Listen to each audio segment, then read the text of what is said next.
बघा शिक्के कोण किती काय मारते एका पावसात धुवून जात।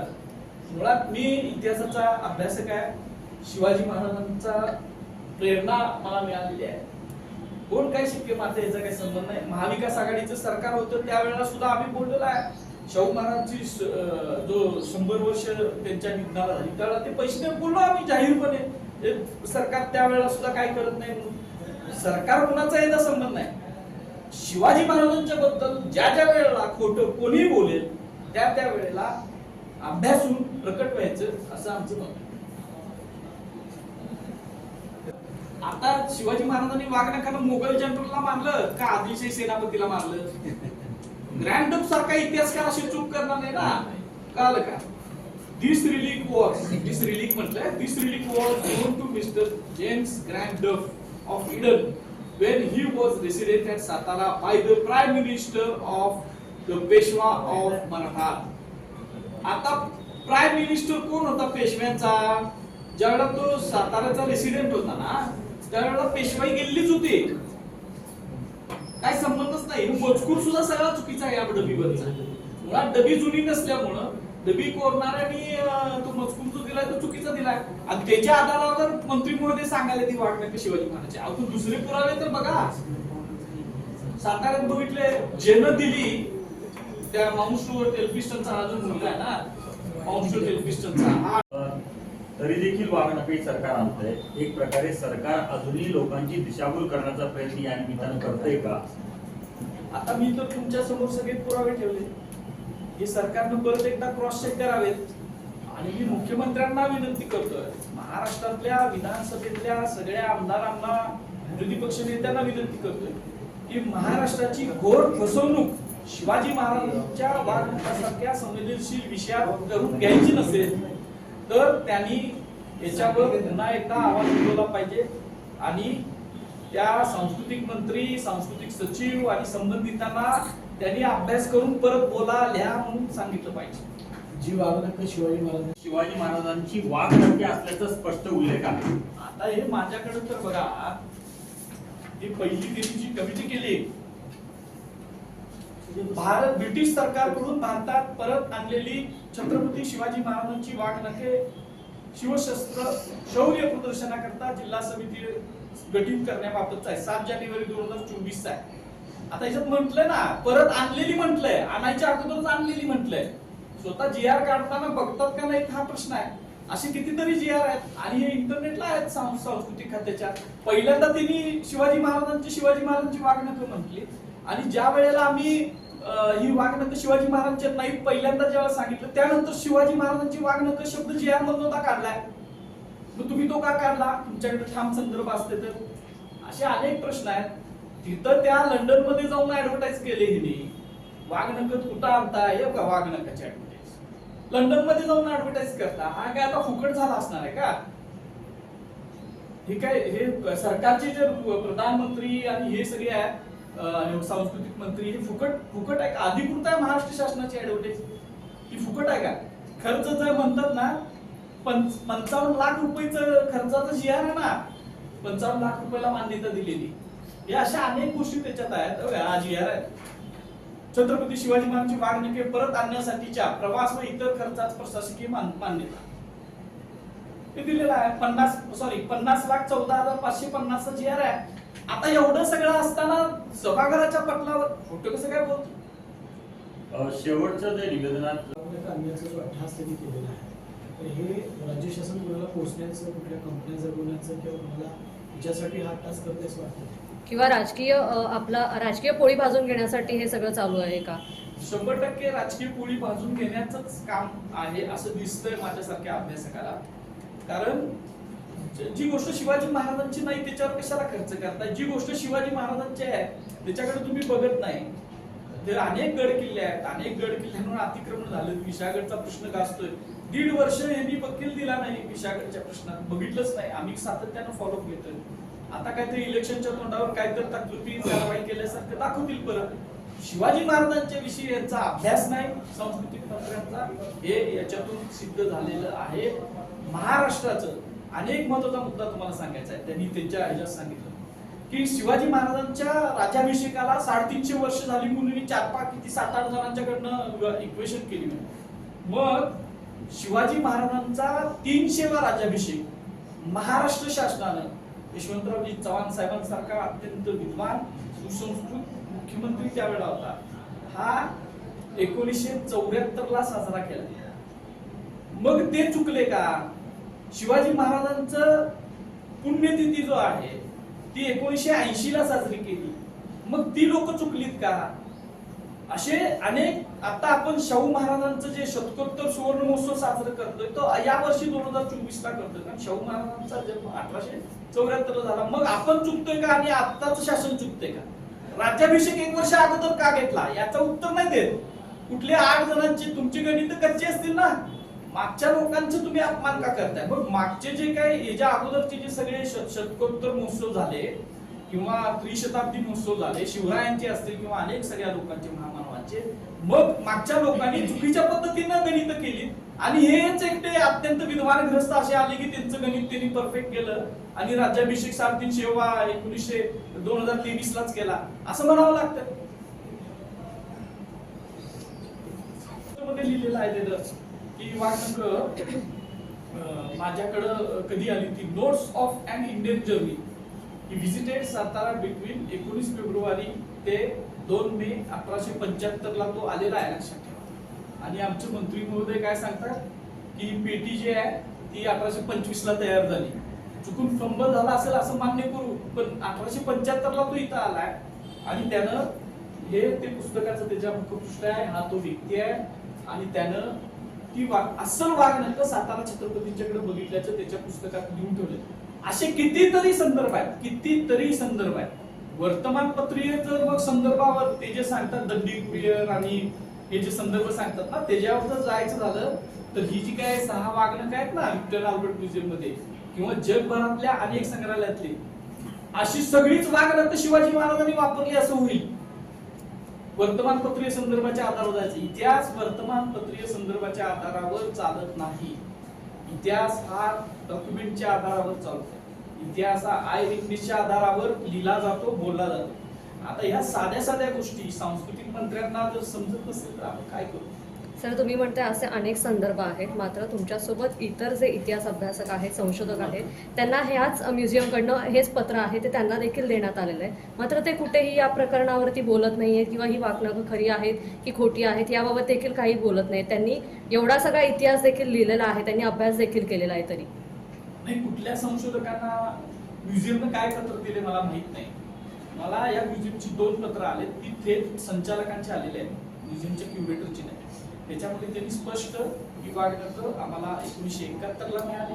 याविषयी शिवाजी महाराजांची ती वागणक आहेत असे कोणतेही पुरावे आमच्याकडे नाही. त्याविषयीची अनिश्चितता आहे.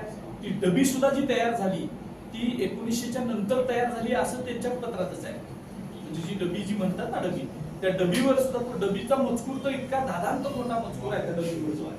ठीक आहे, ती 1825ला तयार झालेली नाही किंवा ती शिवकाळात तयार झालेली नाही असे रेफरन्सच इतिहासाला मान्यच नसतात. इतिहास लेखनाचं एक शास्त्र असतं, इतिहास मांडणीचं एक शास्त्र असतं.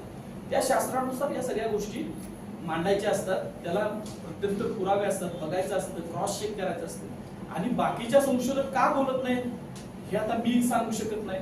कदाचित त्यांचा अभ्यास कमी असेल किंवा त्यांना बोलायचं नसेल, काही अनेक कारण असू शकतात. केलेला नाही असं मुनगंटीवार स्वतः म्हणतात. मग GR मध्ये कशाला लिहिताय ना शिवाजी महाराजांची वागणक आहेत म्हणून? GR मध्ये तुम्ही जर ती शिवाजी महाराजांची वागणक असं लिहिताय, सार्वजनिक भाषणांमध्ये तुम्ही बोलताय, टीव्हीच्या ह्याच्यात बोलताय, मग ती शिवाजी महाराजांची नाहीत असं शेवटच्या निवेदनात म्हणताय म्हणजे काय? अशा प्रकारचा आक्षेप फक्त एका इतिहास संशोधकाचा आहे अशा प्रकारे वक्तव्य. बाकी कुणी त्याला आक्षेप घेतलेला नाही. फक्त एकाच इतिहास अभ्यासकाने त्याच्यावर संशय घेतला आणि विरोधी पक्षाच्या देखील कुठल्याही आमदाराने या संदर्भात प्रश्न उपस्थित केलेले नाही किंवा शंका व्यक्त केलेली नाही असं त्यांचं म्हणणं आहे. मग तुम्ही विधान भवनाच्या पटलावर माझ्यासारख्या सामान्य इतिहासाच्या अभ्यासकाच्या प्रश्नांना उत्तर कशासाठी देताय? कोण काय बोलत नसेल तर देऊ नका ना उत्तर तुम्ही. आणि माझा त्याच्यावर अभ्यास आहे म्हणून मी बोलतोय. आणि ह्याच्या अगोदर ज्यांना त्यांनी महाराष्ट्र भूषण पुरस्कार दिले त्यांनी लिहून ठेवलेला आहे, त्यांचं तर वाचा, आमचं राहू दे. त्यांचं तर वाचा. तुमचे सगळे जे आहेत त्यांना जे पुरस्कार देतात त्यांचं वाचा. खर्चाच्या बाबतीत देखील त्यांनी म्हटलेलं आहे की येण्या जाण्याचा प्रवास खर्च आणि कराराच्या संदर्भातला खर्च हा जवळपास 15 ते 11 लाखांपर्यंत त्यांनी खर्चाचा मुद्दा मांडला. आणि जो कोट्यावधी म्हणजे 6 कोटीचा जो खर्च सांगितला जातोय ते वाघ नका ठेवण्यासाठी नाही, तर त्या निमित्तानं आपण जी काही प्रदर्शनं घेतोय किंवा ज्या ठिकाणी आता उपलब्ध साधनं आहेत किंवा जी शस्त्र आहेत त्या ठिकाणाची या निमित्तानं डागडुजी करण्यासाठी म्हणून हे पैसे असल्याचं त्यांचं म्हणणं आहे. मग हे काय शब्दांचा खेळ म्हणायचं काय मग? कोल्हापूरच्या शाहू जन्मस्थळावरील वाघ नख ते ठेवणार आहे. आता तुम्ही सगळ्यांनी बघितलंय शाहू जन्मस्थळ जागा कुठं आहे?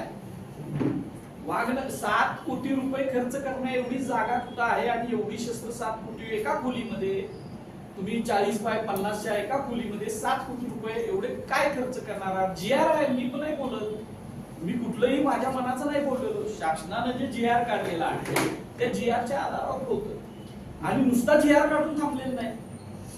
एका कंपनीला वर्क ऑर्डर दिलेली आहे, त्या कंपनीचं नाव आहे वर्क ऑर्डर दिलेलं होतं GR आहे. हा सगळा आक्षेप घेतल्यानंतर देखील आता 19 तारखेला साताऱ्यात बोलणं योग्य नाही, चुकीचं आहे. त्यांनी अभ्यास करावा अजून सुद्धा आणि महाराष्ट्रातल्या जगभरातल्या शिवप्रेमींची दिशाभूल करणं त्यांनी थांबवावं. ही पहिली वाघनखांच्या बद्दलची गोष्ट. त्या म्युझियमच्या बद्दल ते सांगतात. म्युझियमचं पत्र मी दाखवतो तुम्हाला, माझ्या ईमेलला हे एक पत्र आहे आणि त्याच्या अगोदर सुद्धा मला एक पत्र आलंय. अशी 2 पत्र आहेत माझ्याकडे म्युझियमची. ते म्युझियमच्या पत्रांमध्ये लिहिलंय ना ही वाघनख 1971 ला मिळालेली आहे आणि ही वाघनख छत्रपती शिवाजी महाराजांचे याशी कुठलेही पुरावे यांच्याकडे इथं लिहिलंय आणि तसं त्यांनी शासनाला कळवलंय. मग शासन म्हणजेच हे मंत्री महोदय आहेत ना, काय शासन दुसरं कुठलं आहे? जे सांगते ते तर पत्र तर वाचून दाखवा. पैसे खर्च केले नाही म्हणतात. म्हणजे जे GR आहे शासनाचे हे काय GR काढलेले कोल्हापुरातल्या लक्ष्मीविलास पॅलेस राशी शाहू महाराजांच्या जन्मस्थळावर हे वाघनख प्रदर्शित करणार आहे. त्याच्या संदर्भातले अनेक GR आहेत, त्यांच्याच खात्याने काढले. त्याच्यासाठी लिहिले ना 6,76,36,113 रुपये इतक्या रकमेचे ढोबळ अंदाजपत्रक होते. त्या ढोबळ अंदाजपत्रका प्रशासकीय निर्णयाच्या विचारार्थी मान्यता दिलेला GR आहे. पण तिथं एवढी कुठली गोष्ट आहे? तिथं एकच खोली आता रिकामी आहे शाहू जन्मस्थळावर. बाकी सगळं शाहू महाराजांचं एक्झिबिशन लावून तयार आहे. तिथं एवढ्या रकमेचं ते काय करणार आहे? साताऱ्यामधलं सुद्धा सांगतात, साताऱ्यामध्ये सुद्धा ते संग्रहालय आहे पूर्ण, त्याला अगोदरच सगळे पैसे मिळालेले होते. त्यांचे GR काढा, त्यांची टेंडर काढा, त्याच्यामध्ये बघा आणि पैसे खर्च केलेत का नाही ते लक्षात. अशा प्रकारचे सरकार महाराष्ट्र राज्याचे आदरणीय माननीय सांस्कृतिक मंत्री सभागृहाच्या पटलावर दणदणीत असत्य आणि खोटं बोलायला लागले असं माझं म्हणणं आहे. त्यांनी इतिहासाचा अभ्यास करावा. याच्या अगोदर सुद्धा त्यांच्या संबंधित खात्याला मी वारंवार पत्र व्यवहार केलेला आहे आणि ही एवढी त्यांना पाठवलेली आहेत सगळी पानं आणि पुराव्याची पानं पाठवलेली आहेत. आता हे मंत्री महोदयांनी असत्य काय बोललं वाघनखाच्या बाबतीतलं तेवढं मी तुम्हाला सांगतो. बाकीच्या सुद्धा विषय आहेत ते तुम्ही आपण नंतर घेऊ. त्यांनी सांगितलं की वाघनखाची जी डबी आहे विक्टर नार्बट म्युझियम मधली जी वाघनख ते आणायला लागलेली आहे त्याची डबी 1825 ला तयार झाली असं त्यांनी त्यांच्या विधानामध्ये म्हटलेलं आहे. ही जी डबी आहे ती 1825 ला तयार झाली असं त्यांनी म्हटलंय. मुळात वाघनखच दिली गेली ती 1826 ला एल्फिस्टनला दिली गेली. तीच वाघनख ही आहेत का याच्याविषयी शंका आहे. आणि दिली 26 ला आणि 25 ला कशी डबी तयार झाली हे या मंत्री महोदय काय तिथं म्हणजे वेगळ्याच पद्धतीनं बोलतात की त्यांना आता तो प्रश्न आपण विचारला पाहिजे. दुसरी गोष्ट त्यांनी कुठलेही पुरावे न सांगता त्यांनी दंडी कुरिअर आणि पिअर्सन्स विकलीतले 1875च्या नंतरचे काही रेफरन्स दिले की तिथं ती वाघनख एक्झिबिशनला होती आणि मग ती तिथं ठेवली गेली. आता आणण्यात येणारी वाघनख मुळात हे जे पत्र आहे विक्टर नार्बट म्युझियमचं हे पत्र आहे ह्याच्यामध्ये त्यांनी अगदी स्पष्ट म्हटलंय. तुम्हाला मी वाचून दाखवतो. ते मंत्री महोदयांनी सुद्धा बघायला पाहिजे. एकदा म्हणजे 1971 ला अँड्रियन ग्रँड डफ gave the tiger cloth. Museum number आहे त्यांचा दिलाय त्यांनी IS.33 and 1971 and a clonable म्हणजे टू द व्ही, म्हणजे ती डबी सुद्धा 1871 ला त्या म्युझियम मध्ये गेले. ते मंत्री महोदय 1825 ला कधी बघायला गेले कोणास ठाऊक. आणि जे दंडी कुरिअर आणि पियर्सन विकिलीचे जे 1800च्या 1900च्या अगोदरच्या दरम्यानचे पुरावे देतात, वाघनखं जर 1971 ला ते संग्रहालयाला मिळाले असतील, तीच वाघनखं तुम्ही आणणार असतील, तर जुने कुठले तर कसले सुद्धा रेफरन्स देऊन वर्तमानपत्रीय पुराव्याच्या आधारावर विधान भवनासारख्या महत्वाच्या ठिकाणी धडधडीत खोटं कसं काय बोलू शकतात? अभ्यास तर करा.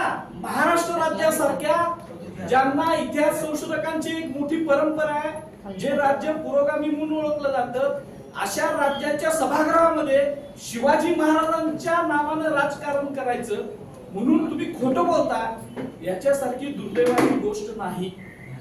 पुरावे नसतील तर नाही म्हणून स्पष्ट सांगायला पाहिजे, अभ्यास करायला पाहिजे. 3 दिवस जर घेतले तुम्ही, 3 दिवसाच्या अगोदर तुम्ही घ्यायला पाहिजे होतं ना. 3 दिवसात तुम्ही अभ्यास करायला पाहिजे होता. बरं, ही माहिती काय आम्ही आमच्याकडे दडवून ठेवलेली नाही, लपवून नाही ठेवलेली. त्यांच्या खात्याच्या जो सचिव आहे, सांस्कृतिक सचिव, त्याला पत्र लिहिली, त्यानं एक उत्तर साधं दिलेलं नाही. त्यांचं जे हे आहे पुरातत्वचा संचालक, त्यानं जे उत्तर दिलं मला दाखवतो कसं दिलंय ते. गोलमाल उत्तर सगळं दिलंय. तसं त्यांनी आपल्या निवेदनामध्ये म्हटलेलं देखील आहे. मग आता काय भूमिका असणार आहे? कारण सामान्य करतंय सरकार, तुम्ही जो दावा केला होता. खर तर माननीय मुख्यमंत्री आणि दोन्ही उपमुख्यमंत्री महोदयांनी आपले सांस्कृतिक मंत्री जर शिवाजी महाराजांच्या बाबतीत धडधडीत खोटं असत्य सांगत असतील तर त्याचा पहिल्यांदा विचार करावा. आणि शिवाजी महाराजांच्या महाराष्ट्राला त्यांनी फसवून एक खोटी गोष्ट, तोतया गोष्ट आणून दाखवून फसवून. कारण इतिहासात असे तोतये अनेक निर्माण झालेले होते व्यक्तींचे. आता वाघनखांचे तोतया ते आणायला लागलेत आणि लोकांच्या माथ्यावर ते मारायला लागले. पण महाराष्ट्राचं शिवभक्त समाजमन हे सजग आहे, ते त्यांच्या या गोष्टीला स्वतःच्या कृतीतून उत्तर देते. वाघनख्या संदर्भात अनेक इतिहास संशोधकांचा तुम्ही दाखला दिला. नेमकं कोण इतिहास संशोधकांनी त्या वाघनख्या संदर्भात काय म्हटले? जो शिवाजी महाराजांनी वापरला होता आणि अफजल खानाचा वधासाठी वापरला. वाघनख ही सातारा छत्रपतींच्याकडे होती आणि त्याचे 1811 म्हणजे छत्रपती प्रतापसिंह महाराज जे पेशव्यांच्या कैदेत होते दुसऱ्या बाजीरावांचा, आणि ज्यावेळेला पेशवाई इंग्रजांनी नष्ट केली त्यावेळेला त्यांना सातारा छत्रपतींच्या गादीवर इंग्रजांनी बसवलं. त्या छत्रपती महाराजांच्या पासून ते आता 1944 पर्यंतचे पुरावे मी वारंवार शासनाला सुद्धा दिले, लोकांसमोर सुद्धा आणले. ते वर्तमानपत्रीय नुसते पुरावे नाही आहेत, ते आय विटनेसचे पुरावे आहेत. ते साताऱ्यामध्ये बघितलेलेच आहेत. आता हा बघा, हा जो फोटो आहे हा साताऱ्यामधला आहे. 1907 ला मॉडर्न रिव्ह्यू नावाचं जे मासिक निघायचं त्याच्यामधला, ह्याच्यात वाघनख आहे, लिहिलंय खाली कॅप्शन.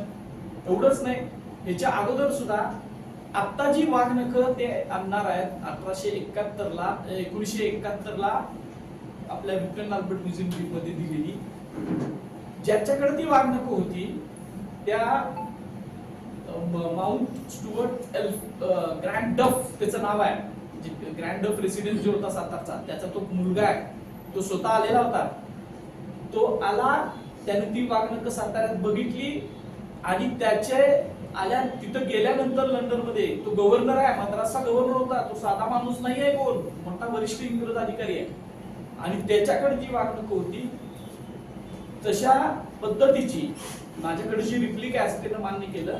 आणि असल वाघनख सातारा छत्रपतींच्याकडे बघितली की त्या एल्फिस्टनचं हा बघा त्याचा फोटो आणि हे आहे त्याचं, आणि त्याच्या ग्रंथाचं पान आहे परत, त्याच्यामध्ये त्यांना अगदी स्पष्ट म्हटलंय की माउंट स्टुअर्ट एल्फिस्टन आहे हा, ते पुस्तक जे आहे ना ते मला सांगतो इंडियन जर्नी. बघा, आणि काय म्हटलं, he noted in his account that he poses tiger cloth which was an exact replica of those historical sets. म्हणजे एक्झॅक्ट रिप्लिका म्हटलंय, जी ही रिप्लिका आहे असं, ही जी आता 1871 येतात ना त्याला रिप्लिका म्हटलंय, त्याच्याकडे आहेत त्यांनी. आणि ह्यांना कुठनं ती अस्सल दिसायला लागले, ओरिजिनल दिसायला लागले कोणाच